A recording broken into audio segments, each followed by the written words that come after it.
अगर मैं आपसे कहूँ कि मैं यहाँ खड़ा हूँ और सोच रहा हूँ, तो क्या मैं मोशन में हूँ? और अगर मेरी मम्मी मुझसे कहे कि बेटा दिमाग चल रहा है, तो फिजिक्स क्या कहेगी? देखो, ज़िंदगी में हर एक चीज़ चलती रहती है, चाहे वो रेलगाड़ी हो, चाहे वो बस हो, चाहे वो गाड़ी हो, चाहे वो हमारे सपने हों। बस एग्ज़ाम टाइम में हमारा दिमाग नहीं चलता है। क्या कह रहे हो, तुम्हारे मज़े ले रहा हूँ? नहीं, तुम्हारे मज़े नहीं ले रहा हूँ। अनसब्सक्राइब करके चले जाओगे तो क्या करूँगा? तो बात वही मैं कह रहा हूँ कि ज़िंदगी में हर एक चीज़ चलती रहती है, चाहे वो हमारे सपने हों, चाहे वो गाड़ी हो। एग्ज़ाम टाइम में बस हमारा दिमाग नहीं चलता है, और इसी चलाने का जो साइंटिफिक नेम है, वो है मोशन। अगर आप एक बस में हो और बस चल रही है, तो क्या आप मोशन में हो या फिर आप रेस्ट में हो? तो इसी सवाल का जवाब जो है, हम आपको इस चैप्टर के एंड पे, इस वीडियो के एंड में मिल जाएगा। ये जो क्लास 9th फिजिक्स का जो सबसे इम्पोर्टेंट चैप्टर है, वो मोशन। इस मोशन को अगर आपने अच्छे से समझ लिया, तो इस मोशन को समझने के बाद में आपके जो ग्राफ होते हैं, आपके जो न्यूमेरिकल होते हैं, ये सारे कॉन्सेप्ट क्लियर हो जाएंगे, क्योंकि ये जो है ना, आपका यहाँ से फिजिक्स की शुरुआत होती है।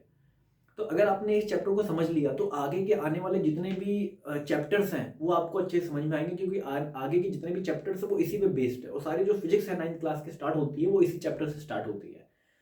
तो अगर आपने इस चैप्टर को समझ लिया, तो आपकी फिजिक्स जो है, फिजिक्स आपका काफ़ी आसान हो जाएगा, फिजिक्स आपको समझ में आने लगेगी, क्योंकि ये जो चैप्टर है आपका, फिजिक्स जो है ऐसा सब्जेक्ट है, फिजिक्स रटा नहीं जाता, फिजिक्स समझा जाता है। और अगर आपने इस चैप्टर को अच्छे से समझ लिया, तो आगे के जितने भी, आई प्रॉमिस, आगे के जितने भी चैप्टर्स होंगे, वो बहुत क्लियरली आपको समझ में आ जाएंगे। और स्पेसिफिकली ये जो चैप्टर है, ये हमारा रटने वाला चैप्टर नहीं है, ये समझने वाला चैप्टर है। तो अगर आपने इस चैप्टर को समझ लिया बहुत प्यार से, तो आगे आने वाला, आई गारंटीड, आगे आने वाले चैप्टर जो है वो बहुत अच्छे से क्लियर हो जाएंगे। ठीक है? तो देखो, इस चैप्टर में बेसिकली हमें करना क्या है, इस चैप्टर में हमें कुछ अलग अलग चीज़ों के बारे में पढ़ना है। जैसे पहले, जैसे कि हमें जो है पोजीशन के बारे में पढ़ना है, कि पोजीशन क्या होता है। फिर हमें पढ़ना है रेस्ट क्या होता है, जैसे रेस्ट क्या है। फिर हमें पढ़ना है मोशन क्या है, जैसे चैप्टर का नेम ही है रेस्ट एंड मोशन, तो हम बोलेंगे कि भाई रेस्ट कब है, मोशन क्या है। इसके बाद में हमें जो है डिस्टेंस के बारे में पढ़ना है, डिस्टेंस के बारे में पढ़ना है। फिर हमें जो है डिस्प्लेसमेंट के बारे में पढ़ना है, डिस्प्लेसमेंट के बारे में पढ़ना है। हमें स्पीड के बारे में पढ़ना है। हमें इसी चैप्टर में वेलोसिटी के बारे में पढ़ना है। इसी चैप्टर में एक्सेलरेशन के बारे में पढ़ना है। और लास्ट में हमें कुछ ग्राफ्स के बारे में भी पढ़ना रहेगा। तो बेसिकली ये जो चैप्टर्स है, ये सारे टर्म्स जो है हमें पढ़ने हैं, position, rest, motion, distance, displacement. और आज की क्लास में बेसिकली हम ये जो चार टॉपिक हैं, ये चार टॉपिक, रेस्ट क्या होता है, मोशन क्या होता है, डिस्टेंस क्या होता है, डिस्प्लेसमेंट क्या होता है, ये सारी चीज़ें हम जो है इसको कवर करेंगे, और लास्ट में आपको इस पे जो है कुछ प्यारे प्यारे न्यूमेरिकल करवाएंगे। तो आइए शुरू करते हैं। नाम है मेरा राहुल, और आपका मैं स्वागत करता हूँ मेरे प्यारे से यूट्यूब चैनल पे, राहुल जर्नल, जहाँ पे मैं आपको फिजिक्स पढ़ाता हूँ, और फिजिक्स को सिंपल वे में समझाने की कोशिश करता हूँ। तो आइए चैप्टर का नेम डालते हैं। चैप्टर का नेम है मोशन।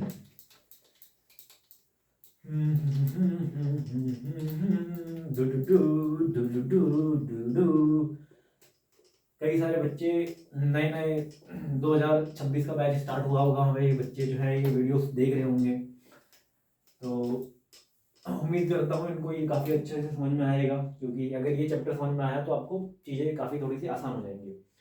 तो देखिए, जो चैप्टर है हमारा, वो है मोशन। चैप्टर क्या है आपका? चैप्टर है आपका मोशन। अब मोशन पढ़ाने से पहले मैं आपको एक टॉपिक पढ़ाना चाहता हूँ, वो है frame of reference. Frame of क्या है टॉपिक आपका? Frame of reference. Frame of reference. अब ये फ्रेम ऑफ रेफरेंस क्या होता है? फ्रेम ऑफ रेफरेंस क्या होता है? तो देखो, सबसे पहले फ्रेम ऑफ रेफरेंस क्या होता है? फ्रेम ऑफ रेफरेंस मींस जो है किसी भी चीज की, जब हम पोजीशन, हमें किसी भी चीज की अगर हमें पोजीशन बताना चाहता हूँ, आराम से, किसी भी चीज की अगर हमें पोजीशन डिस्क्राइब करनी होती है, तो पोजीशन डिस्क्राइब करने के लिए पोजीशन डिस्क्राइब करने के लिए हमें किसी एक पॉइंट को फिक्स मानना पड़ता है, और उसके रेफरेंस में हम जो है उस पोजीशन, उस ऑब्जेक्ट की, किसी भी ऑब्जेक्ट की जो है हम पोजीशन बताते हैं। बेसिकली फ्रेम ऑफ रेफरेंस क्या होता है? फ्रेम ऑफ रेफरेंस आपका एक ऐसा पॉइंट होता है, एक ऐसा पोजीशन होता है, जिसके रिस्पेक्ट में बाकी सारी चीज़ों की हम स्टडी करते हैं। जैसे कि अगर मैं ये बोलूँ कि ये मार्कर कहाँ पे है, तो ये आप कह सकते हो कि मार्कर जो है मेरे सामने है, मेरी बॉडी के सामने है, या मेरा मेरा जो हाथ है, मेरे हाथ से 2 मीटर इधर है, या 10 सेंटीमीटर इस साइड रखा हुआ है, राइट में लेफ्ट में। तो किसी भी चीज़ की पोजीशन डिस्क्राइब करने के लिए, किसी भी चीज़ की पोजीशन डिस्क्राइब करने के लिए सबसे पहले हमें किसी एक पार्टिकुलर पॉइंट का जो पोजीशन है वो फिक्स करना पड़ता है, और उसके रिस्पेक्ट में उसके रिस्पेक्ट में हम जो है किसी भी चीज़ की पोजीशन बताते हैं। जैसे मेरे कमरे में यहाँ पे जो है बोतल रखी हुई है, तो मैं बता सकता हूँ कि बोतल कहाँ है, तो मैं बता सकता हूँ कि बोतल जो है मुझसे 2 मीटर की दूरी पे है। तो मैंने खुद को एज अ रेफरेंस यूज़ किया, मैंने क्या किया, खुद को एज अ रेफरेंस यूज़ किया। तो रेफरेंस वही चीज़ होती है कि रेफरेंस एक ऐसा पॉइंट होता है, रेफरेंस क्या होता है, it is a point, reference of reference क्या होता है, it is a point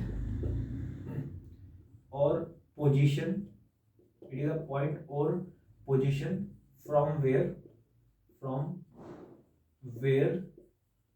the motion from where the motion is observe. तो आपका जो फ्रेम ऑफ रेफरेंस होता है, फ्रेम ऑफ रेफरेंस क्या है, फ्रेम ऑफ रेफरेंस एक पॉइंट होता है, इट इज अ पॉइंट और position from where the motion is observed और स्टडीड। उस पॉइंट से रिलेटेड हम क्या करते हैं, मोशन को स्टडी करते हैं या उसको हम ऑब्जर्व करते हैं। बात क्लियर हो रही है, फ्रेम ऑफ रेफरेंस क्या है। अब हम बात ये करते हैं कि कोई भी चीज है, हम बात करते हैं रेस्ट और मोशन की, हम किसकी बात कर लेते हैं, रेस्ट की, रेस्ट एंड मोशन की, रेस्ट एंड मोशन की।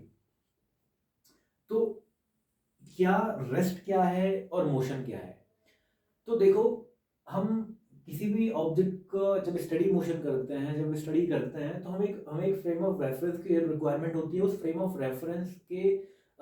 ऑफ रेफरेंस के रिस्पेक्ट में हम ये बताते हैं कि कोई भी ऑब्जेक्ट हमारा मोशन में है कि नहीं है। डे टू डे लाइफ में हम ये बोलते हैं कि अगर कोई ऑब्जेक्ट है, और अगर कोई ऑब्जेक्ट अपना पोजीशन चेंज कर रहा है विद रिस्पेक्ट टू टाइम, मतलब टाइम तो आपका बढ़ रहा है, लेकिन क्योंकि टाइम तो हमेशा बढ़ेगा, उसको तो कोई रोका नहीं आ सकता। तो हम इस तरह से डिस्क्राइब करते हैं क्लास 9th में कि अगर टाइम आपका बढ़ रहा है, और टाइम के बढ़ते बढ़ते, टाइम के बढ़ने के साथ साथ ऑब्जेक्ट जो है, ऑब्जेक्ट अपना पोजीशन चेंज नहीं कर रहा है, तो हम बोलेंगे रेस्ट है। और अगर ऑब्जेक्ट आपका पोजीशन चेंज कर रहा है, तो हम बोलेंगे मोशन। जैसे मैं खड़ा हूँ, ये मार्कर मेरे सामने खड़ा है, मैंने इसको पकड़ रखा है, अब टाइम बीत रहा है, 1 second, 2 second, 3 second, 4 second, 5 second, लेकिन ये क्या अपनी पोजीशन चेंज कर रहा है, नहीं कर रहा, टाइम बीत रहा है, लेकिन ये अपनी जो पोजीशन है ये चेंज नहीं कर रहा, मेरे रिस्पेक्ट में जो पोजीशन है ये चेंज नहीं कर रहा, तो इसको रेस्ट बोलेंगे। लेकिन यही मार्कर ऐसे ऐसे ऐसे ऐसे ऐसे चल रहा है, ऐसे चल रहा है, तो आप देखो टाइम बढ़ रहा है, लेकिन ये मेरे किसी एक फ्रेम ऑफ रेफरेंस या व्यू पॉइंट से अगर मैं ऑब्जर्व करूँ, तो देखूंगा कि वो अपनी पोजीशन क्या कर रहा है, चेंज कर रहा है। तो इसकी डेफिनेशन भी यही है कि रेस्ट आपका क्या होता है, रेस्ट की डेफिनेशन भी यही है, आप लिख सकते हो, अपने नोट्स बनाते हैं। हाँ, आप अपने नोट्स अगर यहाँ से बनाते हो तो बेटर रहता है। आप, मैं यही चाहूँगा कि आप जो है चीज़ों को मेरे साथ लिखें और अपने नोट्स खुद बनाएं, अपने हाथों से बनाएं। बट अगर फिर भी अगर आप अपने नोट्स खुद से नहीं बना पा रहे हो, तो मैं आपको इस वीडियो के एंड में आपको जो है, चैप्टर जब हमारा एंड होगा, तो इस चैप्टर के जो नोट्स है वो मैं आपको प्रोवाइड कर दूंगा। बट अगेन वही मैं कह रहा हूँ कि if you are making your notes by your own, it is the best, उससे बेस्ट और कुछ नहीं हो सकता। तो रेस्ट आपका क्या है, रेस्ट की डेफिनेशन क्या है, if if the object if the object if the object does not change its position, if a object does not change its position with respect to time, बोला ना एक फ्रेम ऑफ रेफरेंस की जरूरत होगी, तो यहाँ पे आप टाइम के रिस्पेक्ट में चीजें देखते हैं कि टाइम के रिस्पेक्ट में अगर टाइम बढ़ रहा है और उसके रिस्पेक्ट में अपनी पोजीशन चेंज कर रहा है या नहीं कर रहा। तो if the object does not change its position respect with respect to time, we say object is at rest.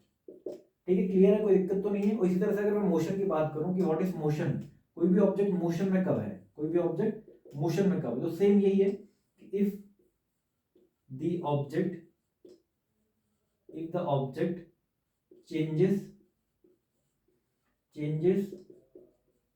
its position, if the object changes its position with respect with respect to time, we say we say object is in motion, we say object is in motion. तो हम ये कहेंगे कि भाई object जो है वो motion में, सिंपल सी डेफिनेशन है। लेकिन लेकिन लेकिन बात इतनी सिंपल नहीं है। ऐसे इमेजिन करो आप कि मतलब ये जो मोशन टर्म है और जो आपका रेस्ट जो टर्म है, मोशन और rest, these are relative terms. कैसे टर्म है ये रिलेटिव टर्म होते हैं। Nothing is absolute, nothing is in absolute rest और nothing is in absolute motion. कोई भी चीज़ ना तो कंप्लीटली रेस्ट पे है और ना ही कंप्लीटली मोशन में है। अच्छा देखो, समझाता हूँ मैं क्या कहना चाह रहा हूँ, समझा रहा हूँ। जैसे कि मैं हूँ, मैं एकदम जो है यहाँ पे खड़ा हुआ हूँ, रुका हुआ हूँ कैमरे के सामने, मस्त एकदम रुका हुआ हूँ मैं। क्या मेरी पोजीशन चेंज हो रही है? क्या मैं रेस्ट पे हूँ या मोशन में हूँ? तो आप बोलोगे कि सर आप तो रेस्ट पे हो। तो मैं रेस्ट पे हूँ। अब मैं चल रहा हूँ तो आप बोलोगे मोशन पे हो। चलो मैं अब आपके कैमरे के सामने खड़ा हूँ और आप बताओ मेरे को मैं रेस्ट पे हूँ मोशन में हूँ, तो आप बोलोगे भाई मैं जो है वो जो है मैं रेस्ट पे हूँ। लेकिन अर्थ जो है वो मूव कर रही है कि नहीं कर रही है? अर्थ भाई बहुत तेजी से स्पिन कर रही है कि नहीं कर रही है अपने एक्सिस पे? तो हर एक चीज़, हर एक हमारा घर, मैं और उस पर जितनी भी चीज़ें हैं, सारी की सारी चीज़ें मूव कर रही है कि नहीं कर रही है? तो इस हिसाब से तो मैं, अगर मैं मून पे जाके देखूं, अगर मैं मून पे जाके देखूं और मून से मैं आप अगर मून पे जाके मुझे देखते हो तो मैं किस में लगूंगा? मोशन में लगूंगा कि नहीं लगूंगा? हालांकि अगर आप मेरे को देख रहे हो तो आप बोलोगे रेस्ट पे हूँ, लेकिन अगर आप मुझे मून से देखोगे तो आप बोलोगे कि मैं जो है मोशन में हूँ। उसी तरह से मान लो, उसी तरह से एक और समझाता हूँ, चलो इसको इरेज करता हूँ मैं, एक और एग्जांपल देता हूँ।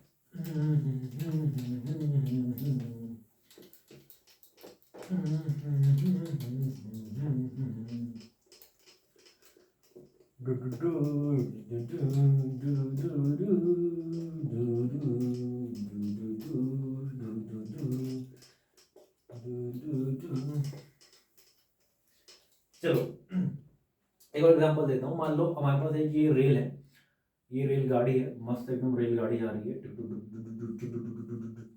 ये रेलगाड़ी है। और इस रेलगाड़ी पे जो है बहुत सारे लोग बैठे हुए, ठीक है। दूर दूर रोते हैं हम, दूर दूर रोते हैं। तो ऐसे बहुत सारे लोग हैं इसमें, ये रेलगाड़ी है और इसमें जो है बहुत सारे क्या है, लोग हैं।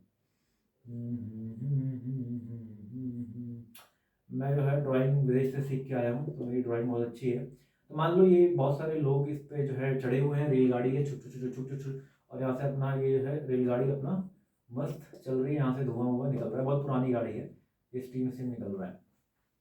तो यहाँ पे जब रेलगाड़ी ये चल रही है तो इसके रिस्पेक्ट में ये क्या है, अपनी पोजीशन चेंज कर रहा है? नहीं कर रहा है। इसके रिस्पेक्ट में ये क्या है, रेस्ट पे। अब एक एक हमारा रॉबर है, एक थीफ है, थीफ, थीफ दौड़ा दौड़ा आ रहा है। थीफ क्या है हमारा, दौड़ा दौड़ा आ रहा है। थीफ हमारा दौड़ा दौड़ा आ रहा है। ये चोर है हमारा, डाकू, डाकू मंगल पांडे। अब ये आते आते इस पे चढ़ गया। इस पे क्या है, इस पे हमारा जो डाकू है ये वो क्या है, इस पे चढ़ गया, ये इस पे चढ़ गया। और ये अपनी बंदूक निकाल के कह रहा है, अपनी बंदूक निकाल के कह रहा है कि सब जो है अपने हाथ ऊपर करो। तो ये जो है देखो,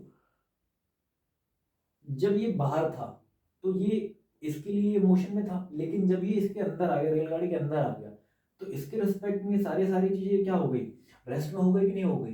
तो मैं वही कह रहा हूँ कि जो है कोई भी चीज ना तो एब्सोल्यूट मोशन में है,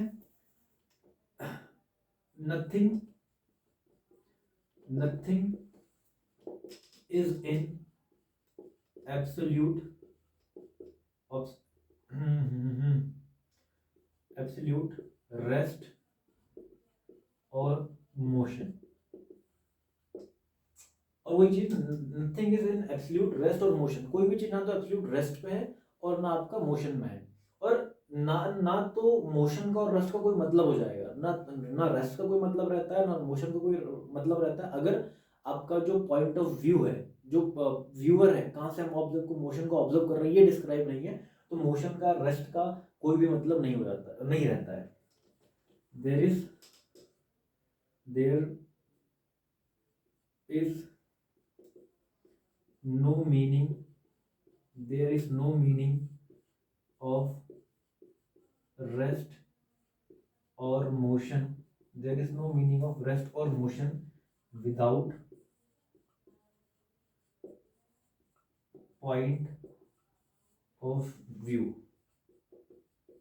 यानी पॉइंट ऑफ व्यू कहाँ से मोशन को ऑब्जर्व कर रहे हैं, अगर वो डिस्क्राइब नहीं है तो कोई भी ऑब्जेक्ट, कोई भी मतलब अगर पॉइंट आपका डिस्क्राइब नहीं है कि आप मोशन को कहाँ से देख रहे हो, तो ऑब्जेक्ट का जो रेस्ट है मोशन का कोई भी मतलब नहीं हो जाता। और मैं वही कह रहा हूँ कि there is nothing is an absolute rest और मोशन, ना तो कोई चीज कंप्लीटली रेस्ट पे है या ना मोशन, ये एक रिलेटिव टर्म होता है। तो उम्मीद करता हूँ आपको रेस्ट क्या है, मोशन क्या है समझ में आ गया होगा। बेसिकली हम क्लास 9th में हम टाइम के रिस्पेक्ट में चीजें देखते हैं कि टाइम के रिस्पेक्ट में अगर कोई ऑब्जेक्ट अपना पोजीशन चेंज कर रहा है तो रेस्ट पे है, सॉरी अगर कोई चेंज कर रहा है तो मोशन में, और अगर नहीं कर रहा तो वो आपका रेस्ट पे होगा। बट आप समझ में आ गया, आपको आ गया होगा कि कोई भी चीज ना तो एब्सोल्यूट रेस्ट पे है और ना आपका मोशन में है, वो डिपेंड करता है कि आप उसको मोशन को ऑब्जर्व कहाँ से कर रहे हो। समझ में आ रहा है? चलो उम्मीद करता हूँ कि आपको इतनी बातें जो है समझ में आ गई होंगी। देख लेता हूँ कैमरे में सब कुछ आ रहा है, बढ़िया है, कैमरे में सब कुछ रिकॉर्ड हो रहा है। ठीक है, सब कुछ रिकॉर्ड हो रहा है, ओके। चलो आगे हम समझते हैं। हमने रेस्ट के बारे में पढ़ लिया, हमने मोशन के बारे में पढ़ लिया, रेस्ट क्या है, मोशन क्या है, इन सारी चीजों के बारे में हमने देख लिया, ठीक है। अब अगला जो टॉपिक है जो हमें पढ़ना है, अगला टॉपिक जो हमें पढ़ना है वो है डिस्टेंस और डिस्प्लेसमेंट के बारे में पढ़ना है। डिस्टेंस और डिस्प्लेसमेंट के बारे में पढ़ना है। तो डिस्टेंस और डिस्प्लेसमेंट को पढ़ाने से पहले मैं आपको ये बताना चाहता हूँ कि फिजिकल क्वांटिटीज क्या होती है। तो अगली हेडिंग डालो physical quantities. Physical quantities, physical quantities, physical quantities क्या होती है। अब देखो फिजिकल क्वांटिटीज क्या होती है कि इस दुनिया में जितनी भी चीजें हैं, इस दुनिया में जितनी भी चीजें हैं, जितनी भी चीजें, उनको दो कैटेगरी में डाला गया। पहली कैटेगरी तो ये थी कि जिसको हम मेजर कर सकते हैं। पहली कैटेगरी क्या होगी? पहली कैटेगरी तो ये हो गई कि जिसको हम मेजर कर सकते हैं। दूसरी कैटेगरी ये हो गई कि जिसको हम मेजर नहीं कर सकते, मतलब उसका अमाउंट क्या है कुछ आइडिया नहीं है, उसको नापने का कोई तरीका ही नहीं है। और दूसरी चीज़ें ऐसे डिस्क्राइब कर दी हमने जो है जिसको हम मेजर कर सकते हैं। जैसे कि मैं ये मेजर कर सकता हूँ कि मेरी हाइट कितनी है, ये पेन की लंबाई कितनी है, यहाँ से आपका घर कितना दूर है, यहाँ से मेरा स्कूल कितना दूर है ना, यहाँ से मेरा घर कितना दूर है। तो ये सारी चीज़ें हम डिस्क्राइब कर सकते हैं। बट अगर कोई ये पूछे कि मैं आज मैं खुश हूँ, कोई पूछे कितना खुश हूँ, तो इस बात को कोई बता सकता है एग्जैक्ट कि मैं इतना खुश हूँ, इतना खुश हूँ? इसका कोई फिक्स एक फाइनाइट वैल्यू है? नहीं है कि मैं इतना किलो खुश हूँ, मैं इतना ग्राम खुश हूँ, इसका कोई भी वैल्यू है? नहीं है। हम डिस्क्राइब नहीं कर सकते हैं। हम किसी से प्यार करते हैं तो कोई आपसे मुझे कितना प्यार करते हो, तो कैसे बताएं हम कितना प्यार करते हैं भाई? तो ये सारी कुछ चीज़ें हैं जिसको हम डिस्क्राइब नहीं कर सकते, है ना। तो जिनको हम डिस्क्राइब नहीं कर सकते उनकी बात तो छोड़ो, लेकिन जिनको हम डिस्क्राइब कर सकते हैं, मतलब ऐसी क्वांटिटीज हो गई हैं नेचर में जिनको हम डिस्क्राइब कर सकते हैं, तो उन सारी क्वांटिटीज को हमने कलेक्टिवली क्या बोल दिया? फिजिकल क्वांटिटीज बोल दिया। क्या बोल दिया? Physical quantities. यानी एनीथिंग, अगर मैं सिंपल वर्ड में लिखूं कि आपका फिजिकल क्वांटिटीज क्या है, तो लिख सकता हूँ कि anything, anything which can be measured, anything which can be measured is called physical quantity, is called physical quantity। तो जिसको भी चीज, जिस भी चीज को आप क्या कर सकते हो, मेजर कर सकते हो, उसको आप क्या बोलते हैं? फिजिकल क्वांटिटी बोलते हैं। और फर्दर अगर मैं फिजिकल क्वांटिटी की बात करूं तो फिजिकल क्वांटिटी को दो कैटेगरीज में डिवाइड किया गया है। अगर मैं फर्दर बात करूं कि फिजिकल क्वांटिटीज क्या है, एक तो हो गई फिजिकल क्वांटिटी, और अगर मैं फिजिकल क्वांटिटी को फर्दर डिवाइड करूं तो हम फिजिकल क्वांटिटीज को जो है फर्दर आपका दो कैटेगरीज में डिवाइड किया गया है। पहला जो है, पहला है आपका स्केलर क्वांटिटीज और दूसरा है आपका वेक्टर क्वांटिटीज। पहला है आपका स्केलर क्वांटिटीज, स्केलर क्वांटिटी, पहला है आपका स्केलर क्वांटिटी और दूसरा है आपका वेक्टर क्वांटिटी, वेक्टर क्वांटिटी। अब फिजिक्स में अराउंड 70 to 80% जो चीजें होती हैं वो वेक्टर होती हैं। अभी वेक्टर होता है क्या है, स्केलर क्या होता है, वेक्टर क्या होता है? देखो, स्केलर आपकी ऐसी क्वांटिटीज होती हैं जहां पे हमें ना सिर्फ ऑब्जेक्ट के मैग्नीट्यूड की ही जरूरत होती है, मतलब जहाँ पे डायरेक्शन से कोई मतलब नहीं है। जैसे मैं मार्केट से गया और मार्केट से मैं आलू खरीद के लेके आया, तो मैं बोलूँगा मैं 1 किलो आलू लेके आया, ज़्यादातर मैं आधा किलो लेके आता हूँ, आधा किलो आलू लेके आ गया, 2 किलो आलू लेके आ गया। तो मुझे आलू की क्वांटिटी डिस्क्राइब करने के लिए सिर्फ एक नंबर चाहिए, जो कि है 5, 2 की है 2, 2 किलो आलू, 3 किलो आलू, 4 किलो आलू। अब डायरेक्शन की ज़रूरत नहीं पड़ रही है, डायरेक्शन की ज़रूरत नहीं पड़ रही है। जैसे मैं पूछूँ कि भाई जो है यहाँ से स्कूल कितना दूर है, तो मैं बोलूँगा भाई 3 किलोमीटर दूर है। तो 3 किलोमीटर कोई 3 किलोमीटर जब मैं कह रहा हूँ, तो 3 किलोमीटर में डायरेक्शन की ज़रूरत नहीं पड़ रही है मुझे, है ना? मैं पूछूँ तुम्हारी हाइट कितनी लंबी है, तुम बोलोगे 6 फुट। अब 6 फुट बताने के लिए कोई डायरेक्शन, कोई मतलब है कि 6 फुट नॉर्थ में, 6 फुट ईस्ट में या वेस्ट में, कोई मतलब है? कोई मतलब नहीं है। तो मतलब ऐसी क्वांटिटीज, स्केलर क्वांटिटीज क्या होती हैं? स्केलर क्वांटिटीज ये होती है which are independent, of which are independent of direction, जिनको डायरेक्शन की जरूरत नहीं पड़ती है। दे ओनली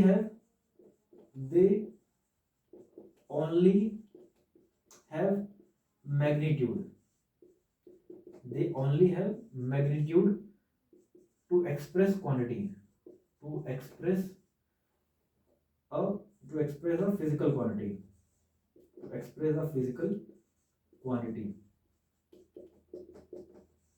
ठीक है, जैसे कि मैं बोलूँ, एग्जांपल में आपका हो गया, एग्जांपल में हो गया आपका जैसे मैं बोलूँ 10 kg पोटैटो, 10 kg पोटैटो, तो ये 10 आपका क्या है, 10 इज मैग्नीट्यूड, क्या बोलते हैं इसको?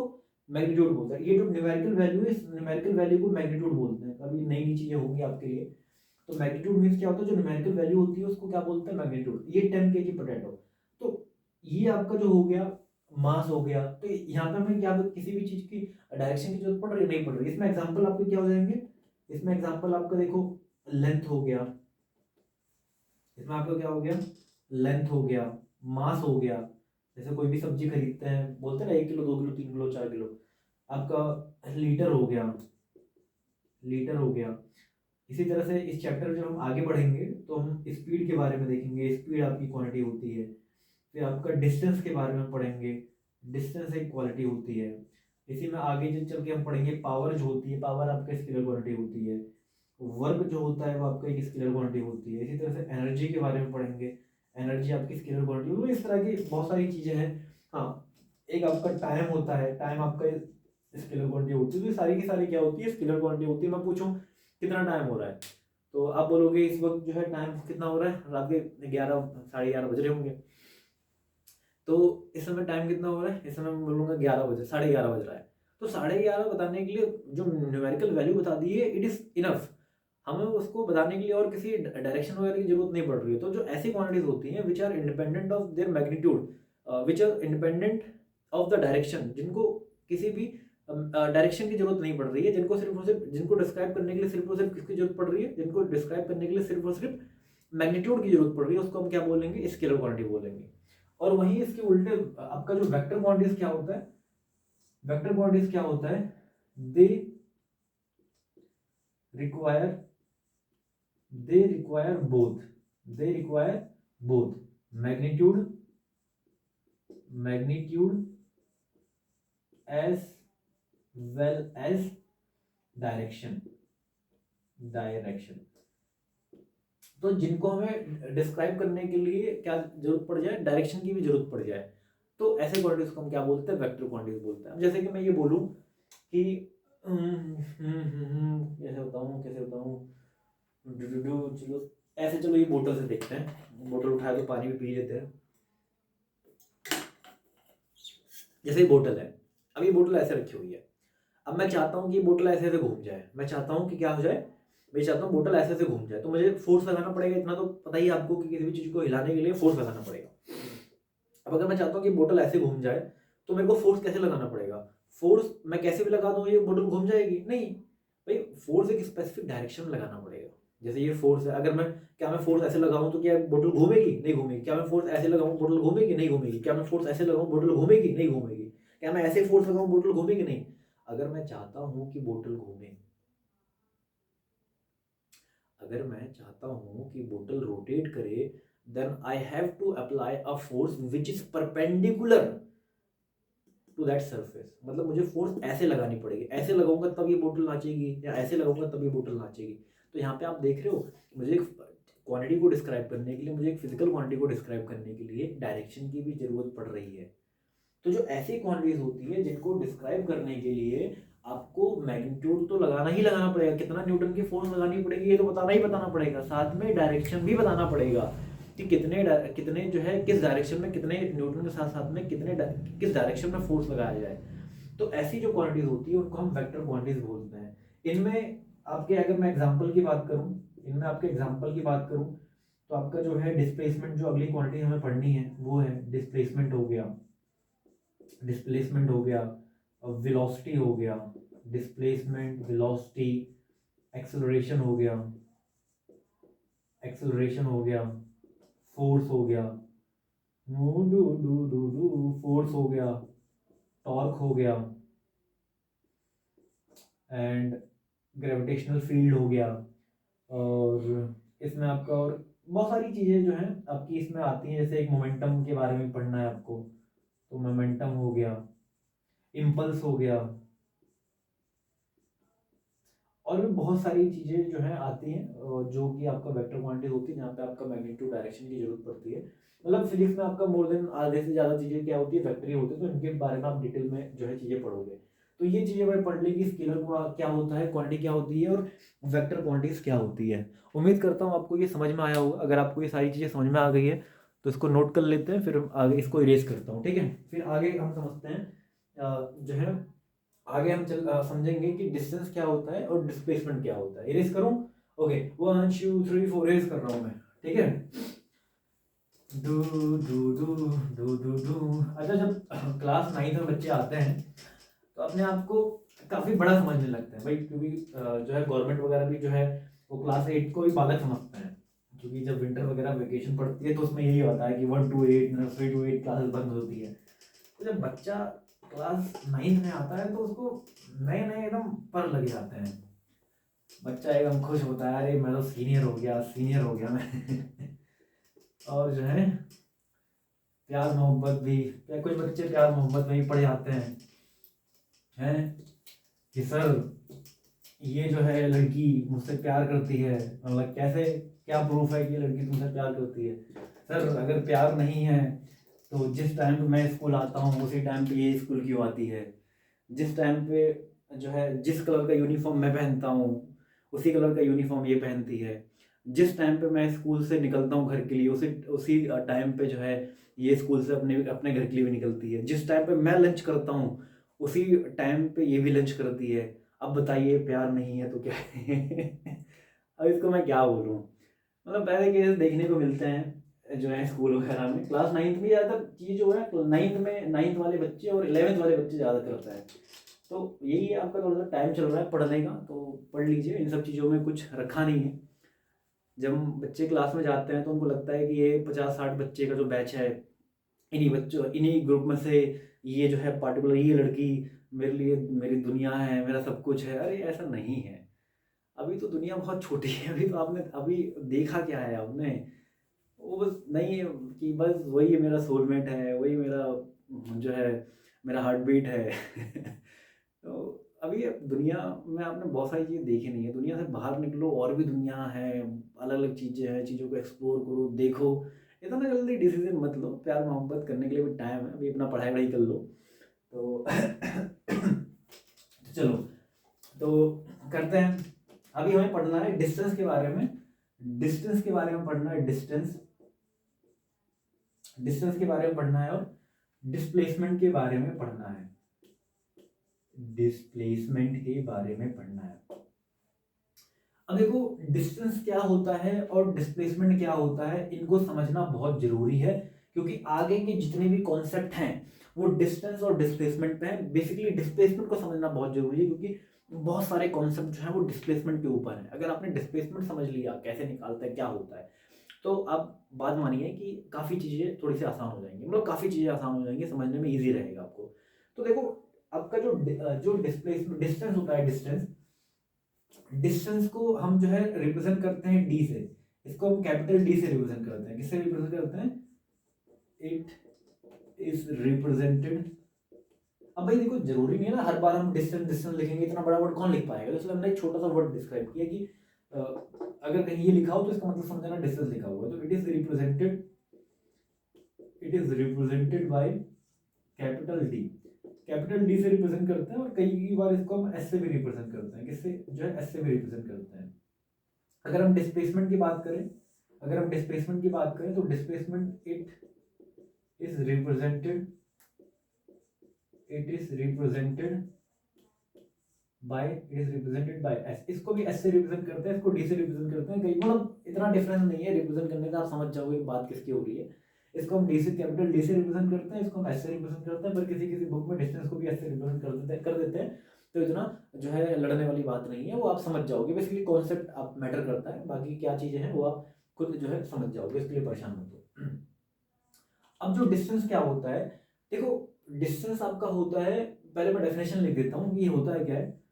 इट इज द एक्चुअल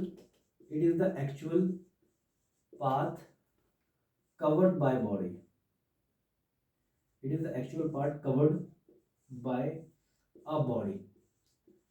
देखो, जैसे मान लो एक कार्टेशियन प्लेन बनाता हूँ, मैं क्या करता हूँ, एक प्लेन बनाता हूँ, do do do do do do. मान लो एक पॉइंट ये है, एक ऑब्जेक्ट है, यहाँ से ऐसे गया, फिर ऐसे गया, फिर ऐसे गया, फिर ऐसे गया। तो ये मान लो एक पॉइंट ए है, ये पॉइंट बी है, ये पॉइंट सी है, ये पॉइंट डी है, और ये पॉइंट यहाँ, इसको ऐसे कर लेते हैं।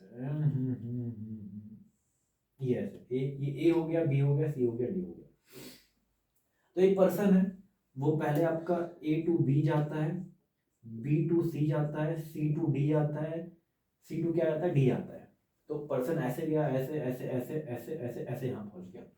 तो ऑब्जेक्ट ने जितनी लंबाई कवर करी है, मतलब जो ऑब्जेक्ट जिस पाथ से चल के गया है, ऑब्जेक्ट जो है जिस पाथ से चल के गया है, जो उसकी जो एक्चुअल दूरी होगी, मतलब ऐसे गया, ऐसे गया, ऐसे गया, तो ऑब्जेक्ट की जो एक्चुअल दूरी होगी, एक्चुअल ऑब्जेक्ट की जो एक्चुअल दूरी होगी, वही लिखा हुआ है, it is the actual path covered by a body. It is the actual path covered by a body, मतलब बॉडी ने जो एक्चुअल पाथ कवर किया है, उसको हम क्या बोलते हैं? उसको हम डिस्टेंस बोलते हैं। क्या बोलते हैं? डिस्टेंस बोलते हैं। समझ में आ रहा है? It is actual path covered by a body. और इसकी अगर हम एसआई यूनिट की बात करें, एसआई यूनिट जानते हो ना? इंटरनेशनल यूनिट होती है, एक इंटरनेशनल यूनिट ऑफ सिस्टम होता है, एक ऑर्गेनाइजेशन है जो सारी चीज डिसाइड करती है। तो SI unit is metre. SI unit आपका क्या है? मीटर है। और किलोमीटर, बड़ी यूनिट है तो किलोमीटर में मेजर कर लेंगे। तो है तो लंबाई है, तो लंबाई को कैसे मेजर करता है? या तो मीटर में, या तो किलोमीटर में। तो ये एसआई यूनिट इज किलोमीटर और मीटर। तो ये कि it is actual path covered by body. अगर आपको क्या निकालना है? डिस्टेंस निकालना है। तो डिस्टेंस निकालने के लिए आप क्या करो, आप ये देख लो बॉडी कैसे कहाँ कहाँ कहाँ कहाँ होके गई हुई है, उस सबका क्या है, क्या करो, लेंथ को मेजर कर लो। लेंथ को क्या कर लो? मेजर कर लो। आपका जो भी लेंथ आएगा उसी को हम क्या बोलेंगे? डिस्टेंस बोलेंगे। लेकिन एक आता है आपका डिस्प्लेसमेंट, जो कि बहुत प्यारा, मतलब फिजिक्स में इतनी प्यारी क्वांटिटी है ये डिस्प्लेसमेंट, जिससे मतलब इतने बड़े बड़े क्वेश्चन जो है, इतने कॉम्प्लेक्स क्वेश्चन इतने इजीली सॉल्व हो जाते हैं कि मैं क्या बताऊं। मतलब बहुत ही प्यारी चीज है ये, और डिस्प्लेसमेंट अपने आप में सारी चीजें एडजस्ट कर लेता है। मतलब आगे हम समझेंगे तो आपको पता चलेगा मैं क्या कहना चाह रहा हूँ। अच्छा, देखते हैं कि डिस्प्लेसमेंट होता है क्या है। तो लिख देता हूँ मैं, पहले डेफिनेशन लिख देता हूँ। It is the shortest path between initial and final position। मतलब क्या है कि ये आपका इनिशियल पोजीशन और फाइनल पोजीशन के बीच में, इनिशियल पोजीशन और फाइनल पोजीशन के बीच में सबसे छोटा रास्ता होता है। इनिशियल पोजीशन और फाइनल पोजीशन के बीच में सबसे छोटा रास्ता होता है, उसको हम क्या बोलते हैं? उसको हम बोलते हैं शॉर्टेस्ट पाथ। देखो हुआ क्या, यहाँ पे पर्सन ए टू बी गया, बी टू सी गया, सी टू डी गया।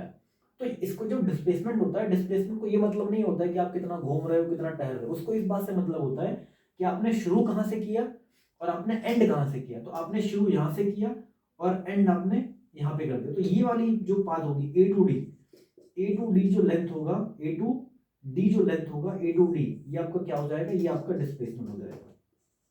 ये आपका क्या हो जाएगा, डिस्प्लेसमेंट हो जाएगा। मतलब डिस्प्लेसमेंट मतलब सिंपल है। डिस्प्लेसमेंट मतलब ये है कि अगर आप डिस्प्लेसमेंट निकालना चाहते हो तो आप ये देखो कि इनिशियल पोजीशन क्या है और आप ये देखो फाइनल पोजीशन क्या है।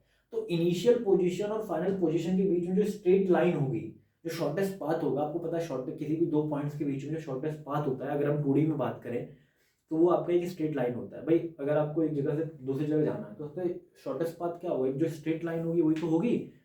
हालांकि 3D में 4D में ये चीज़ें चेंज हो जाती है, लेकिन अगर हम 2D ऑब्जेक्ट की बात करें तो 2D में अगर किसी भी दो पॉइंट्स के बीच में सबसे छोटा रास्ता जो होता है वो आपका एक स्ट्रेट लाइन ही होता है। तो वही है कि आपका ये जो होता है ये आपका it is always a straight line, it is always a straight line. ये आपका हमेशा क्या होगा, ये स्ट्रेट लाइन होगा। दूसरा जो है इसको इरेज कर सकता हूँ। दूसरा क्या है, अगर मैं इसके एसआई यूनिट की बात करूं, एसआई यूनिट की बात करूं, एसआई यूनिट, तो SI unit is, SI unit आपको क्या हो जाएगा, एसआई भाई है तो एक तरह का लेंथ ही ना, तो डिस्टेंस ही है, तो डिस्टेंस को या तो मीटर में मेजर करेंगे और या तो बड़ी है तो किलोमीटर में मेजर करेंगे। तो वही चीज है, समझ में आ रहा है डिस्टेंस और डिस्प्लेसमेंट क्या होता है। तो थोड़े से मिटाता हूँ,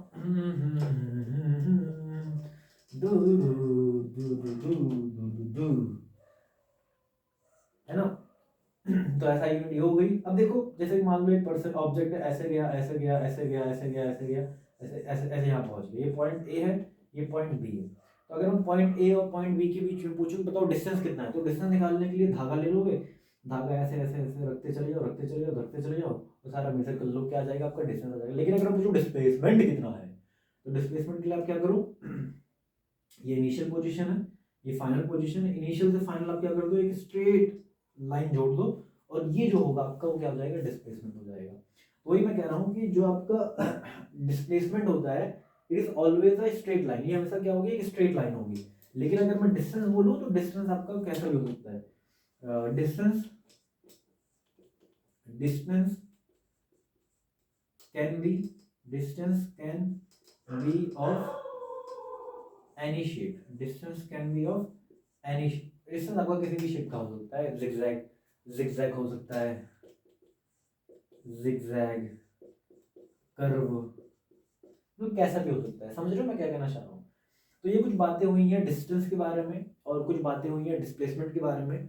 अब एक चीज और मैं आपको बताना चाहता हूँ जो कि कई बार क्वेश्चन में आ सकता है कि जरूरी नहीं है कि आपका जो डिस्टेंस हो वो हमेशा जिगजैग हो या कर्व हो। अगर मान लो एक ऑब्जेक्ट है, एक ऑब्जेक्ट यहाँ पे है वो पॉइंट ए पे, और वो सीधा एकदम उठ के चला गया है पॉइंट बी पे, सीधा उठ के कहाँ चला गया, पॉइंट ए, पॉइंट ए से उठा और सीधा जिगजैग जिगजैग कुछ नहीं किया, सीधा एकदम मस्त एकदम फोकस था बंदा अपना और सीधा उठ के पॉइंट बी पे चला गया। तो इस केस में देखो अगर मैं डिस्प्लेसमेंट निकाल लूँ तो डिस्प्लेसमेंट ये ए टू बी लेंथ हो जाएगा। अगर मैं डिस्टेंस निकाल लूँ तो डिस्टेंस मतलब एक्चुअल पाथ, तो एक्चुअल पाथ क्या है, एक्चुअल पाथ यही तो है। तो ऐसा ऐसा जरूर हो सकता है कि डिस्टेंस और डिस्प्लेसमेंट आपका क्या हो जाए, बराबर हो जाए।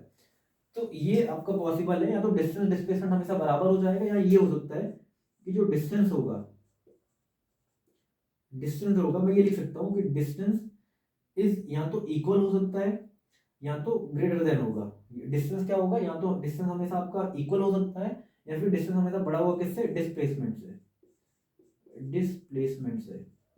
अब इसमें जो है कई बार क्वेश्चन भी आ सकता है, अच्छे अच्छे क्वेश्चन इसमें आपको दो चार ऑप्शन दे देगा, तो आपको समझ जाना है कि डिस्टेंस जो होगा, डिस्टेंस डिस्टेंस और डिस्प्लेसमेंट या तो बराबर हो सकता है, डिस्टेंस या डिस्प्लेसमेंट या तो बराबर हो सकता है, या फिर अगर बराबर नहीं है तो डिस्प्लेसमेंट हमेशा क्या होगा, सॉरी डिस्टेंस जो होगा हमेशा किससे होगा, डिस्प्लेसमेंट से बड़ा होगा। ऐसा कभी पॉसिबल नहीं हो सकता कि डिस्प्लेसमेंट आपका बड़ा हो जाए डिस्टेंस से, ऐसा कभी पॉसिबल नहीं होगा। आप खुद सोचो भाई डिस्टेंस क्या होता है, डिस्टेंस एक्चुअल पाथ कवर्ड होता है, तो हमें एक्चुअल पाथ जो आएगा वो हमेशा बड़ा आएगा डिस्प्लेसमेंट से।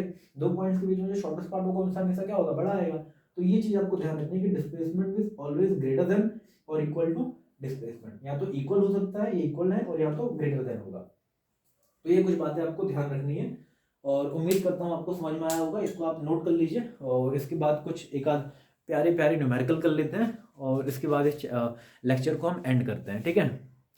तो नोट कर लीजिए आप इसको। तो 1 2 3 4 नोट कर लिया होगा आपने, इसको इरेज कर देता हूँ मैं। चलो इरेज कर रहा हूँ मैं। Do do do do do do do do do. अच्छा, इस एज में ना बच्चे बड़ी शायरी भी करने लगते हैं। जैसे मैं बच्चों को पढ़ाता हूँ, तो उसमें भी मैंने एक दिन ऐसे ही बैठा था, पढ़ाने का मूड नहीं था, तो बच्चे कह रहे थे चलो सर गेम खिला दीजिए। बच्चों को गेम खेलने का बहुत शौक रहता है। तो मैंने कहा कि चलो भाई, ग्राउंड की परमिशन तो नहीं है और ऐसे ही कुछ खेल लेते हैं। तो वहाँ से फिर बच्चे जो है शायरी, एक बच्चा आया, सर मैं जो है शायरी सुनाऊंगा, मैं शायरी लिखता हूँ। मैंने कहा सुनाओ भाई शायरी। तो एक बच्चे ने शायरी सुनाई मुझे कि क्या था शायरी कि बच्चे ने सुनाया, मतलब बच्चा पढ़ने में नहीं था बिल्कुल भी, मतलब मैं उसको मानता था कि ये बेकार ही बालक है। बट जब उसने मुझे शायरी सुनाई, मतलब कई शायरी सुनाई, उसमें से एक शायरी थी, अगर मैं याद कर पाऊँ तो क्या थी कि कैसे था वो कि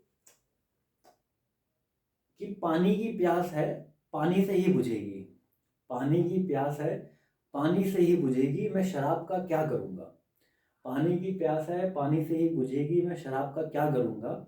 तेरी कमी है तुझसे ही पूरी होगी, तेरी कमी है तुझसे ही पूरी होगी, मैं किसी और से प्यार क्यों करूँ।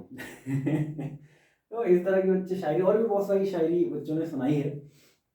तो मतलब देख के मतलब मैं काफ़ी हैरान हो जाता हूँ कि बच्चों में इतना टैलेंट है, और शायरी वारी ज़्यादा करते हैं। बोल रहा हूँ ना कि उम्र में जैसे ही क्लास 9 में बच्चे जाते हैं, उनको प्यार मोहब्बत और ये सब, तो ऐसा लगता है कि अब तो हम बड़े हो गए, अब हम ही हैं दुनिया में और कोई नहीं है। चलो खैर, ये सब तो बातें होती रहेंगी। चलो एक क्वेश्चन करते हैं। क्वेश्चन ये है कि ये आपका एक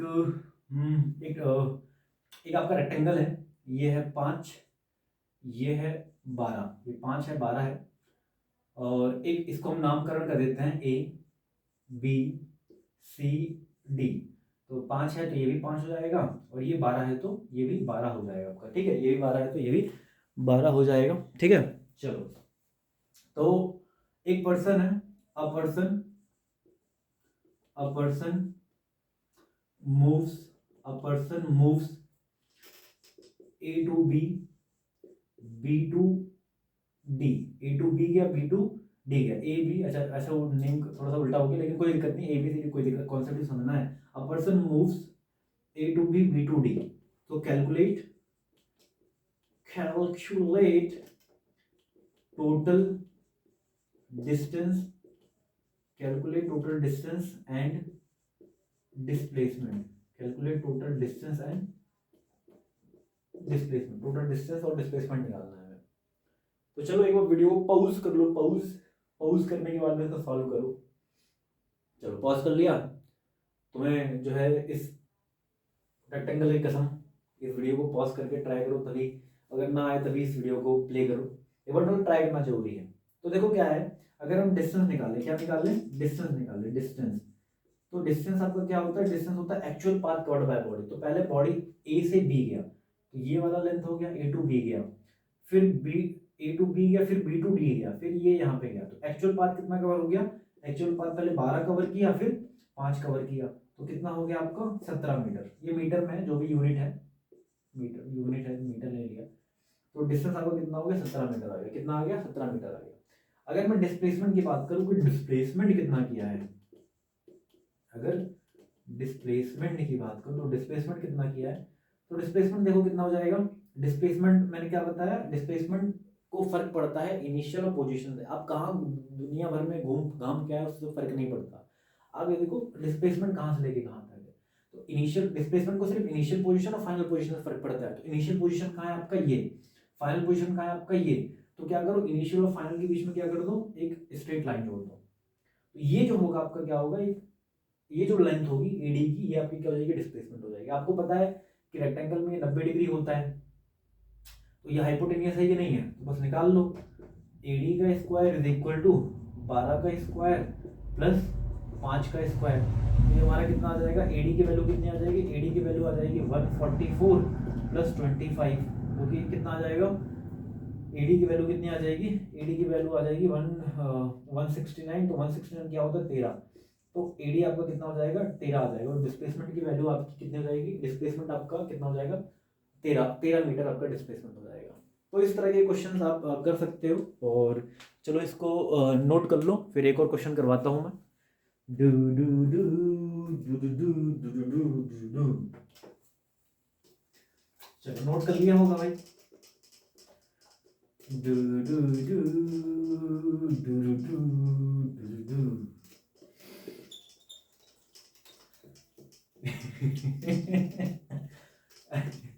एक तो जो है मेरे क्लास में एक बच्चा था, तो एक दिन मैंने उसको, एब्सेंट था, तो मैंने उसको कॉल किया कि भाई आज तू आया क्यों नहीं है। तो बच्चे ने तो फ़ोन नहीं उठाया, गया बच्चे के पेरेंट्स ने फ़ोन उठाया। तो हमारा कोई एजुकेशन चलता है, गर्ल्स भी पढ़ती है, बॉयज़ भी पढ़ते हैं। तो मैंने बोला भाई पेरेंट्स से बात हुई, तो मैंने बोला सर जो आपका बच्चा है विजय, वो सॉरी एक रैंडम कुछ भी नाम ले लेते हैं, चलो। तो बच्चा जो है वो एब्सेंट है, ठीक है। तो बच्चा एक एब्सेंट है, ऐसे रैंडम कुछ भी नेम है। तो उससे पूछा भाई बच्चा एब्सेंट क्यों है। तो बच्चा कह रहा है, उनके पिताजी कह रहे हैं कि सर आज तो गर्ल्स की टर्न है। मतलब गर्ल्स की टर्न, बॉयज़ की टर्न। कह रहे हैं कि सर आज जो है गर्ल्स की टर्न है और कल बॉयज़ की टर्न है। तो ये बच्चे जो है, मतलब पेरेंट्स मान भी गए कि भाई आज गर्ल्स की टर्न है, बॉयज़ की टर्न है। मतलब बच्चे हैं, कुछ भी बोल देते हैं, पेरेंट्स भोले भाले हैं, मान जाते हैं। उसका मतलब ये कहना था कि एक दिन गर्ल्स की टर्न है, एक दिन बॉयज़ की टर्न है, तो आज गर्ल्स की टर्न है, कल हमारी बॉयज़ की टर्न होगी। मतलब जो है ऐसे बच्चे कुछ भी बोल देते हैं। तो चलो एक और क्वेश्चन करते हैं। Do do do. एक सर्कल बनाता हूँ मस्त, एक सर्कल है ये सर्कल। Do do do. बड़ा गंदा बन गया, एक अच्छा सा बनाते हैं सर्कल। Do do do. ये सर्कल बनाया मैंने। इस सर्कल का जो रेडियस है, इस सर्कल का जो रेडियस है वो 7 मीटर है। सर्कल का रेडियस कितना है, 7 मीटर है। और इसके हम 4 पार्ट कर लेते हैं। Do do do do do. ये डायमीटर बना लिया, क्या बना है, डायमीटर। ओ क्या है आपका, सेंटर है। ओ क्या है, सेंटर है। This is A, this is B, this is C, this is D. तो अगर एक पर्सन है, if a person, if a person, if a person moves A to B then B to C। अगर एक person A to B जाता है, B to C जाता है, then find its distance, then find its distance and displacement, its distance and displacement। तो चलो एक बार video को पॉज कर लो, पॉज करने के बाद ट्राई करो। तो चलो उम्मीद करता हूँ पॉज कर लिया होगा आपने, और मैं इसको सॉल्व करता हूँ। देखो एक पर्सन है, वो A to B गया, B to C गया। तो A to B गया, B to C गया, तो अगर डिस्टेंस की बात करें, डिस्टेंस की बात करें, तो डिस्टेंस कितना हो जाएगा, डिस्टेंस हो जाएगा एक्चुअल पाथ। तो एक्चुअल पाथ ये कवर किया कि नहीं किया, एक्चुअल पाथ ये कवर किया। तो अगर पूरा सर्कल होता तो पूरे सर्कल की लेंथ कितना होता है, 2πr होता है कि नहीं होता, 2πr। लेकिन ये सर्कल का आधा है, तो आधा क्या हो जाएगा, हाफ हो जाएगा कि नहीं हो जाएगा। तो आपका क्या हो जाएगा, पाई आर। भाई पूरा सर्कल तो पाई आर, पूरा सर्कल होता तो क्या होता है, 2πr। आधा है तो इसका भी आधा करेंगे, तो पूरा पाई आर 2πr। अगर पूरा सर्कल होता तो 2πr, लेकिन आधा ही कवर किया है, तो आधा कवर किया तो पाई आर हो जाएगा। तो पाई की वैल्यू कितनी है, 22/7 इंटू रेडियस कितना है 7। तो 7 से 7 कैंसिल हो जाएगा, तो कितना आ जाएगा, 22 मीटर आ जाएगा। ये आपका क्या आ जाएगा, डिस्टेंस आ जाएगा। अगर डिस्प्लेसमेंट की बात करें, अगर डिस्प्लेसमेंट की बात करें, तो डिस्प्लेसमेंट कितना हो जाएगा, डिस्प्लेसमेंट को इस बात से कोई फर्क नहीं पड़ता कि ऑब्जेक्ट कहाँ से कहाँ तक घूम के आए, कोई बात फर्क नहीं पड़ता उसको। इस बात से फर्क पड़ता है इनिशियल कहाँ है, फाइनल कहाँ है। तो इनिशियली फाइनली, इनिशियल और फाइनल को आप क्या करो, जोड़ दो। तो ये जो लेंथ आएगी वो आपका क्या हो जाएगा, डिस्प्लेसमेंट हो जाएगा। और आपको पता है कि ये ए से लेके सी डायमीटर है कि नहीं है ऑब्जेक्ट का। तो डायमीटर कितना हो जाएगा, diameter is equal to 2 times of radius. तो ये भी आपका साथ होगा, ये भी साथ होगा, तो 2 इंटू में 7 कितना आ जाएगा, 14 मीटर आपका क्या हो जाएगा, डिस्प्लेसमेंट हो जाएगा। तो ये था आज का लेक्चर, खूबसूरत सा लेक्चर, प्यारा सा लेक्चर। क्लास 9 की जो है स्टार्टिंग है आपकी मोशन चैप्टर से। और इस चैप्टर को मुझे उम्मीद करता हूँ कि आपको पढ़ के बहुत मजा आ रहा होगा, और आज की क्लास में आपके जितने भी कॉन्सेप्ट हैं वो क्लियर हुए होंगे। तो आज की क्लास को यहीं एंड करते हैं। आप सब पढ़ाई करते रहिए और जो है इसी तरह से चीज़ों को समझते रहिए। इसके नोट्स मैं जल्दी ही अपलोड कर दूंगा। तो चलिए मिलते हैं अगले वीडियो में। Thank you so much.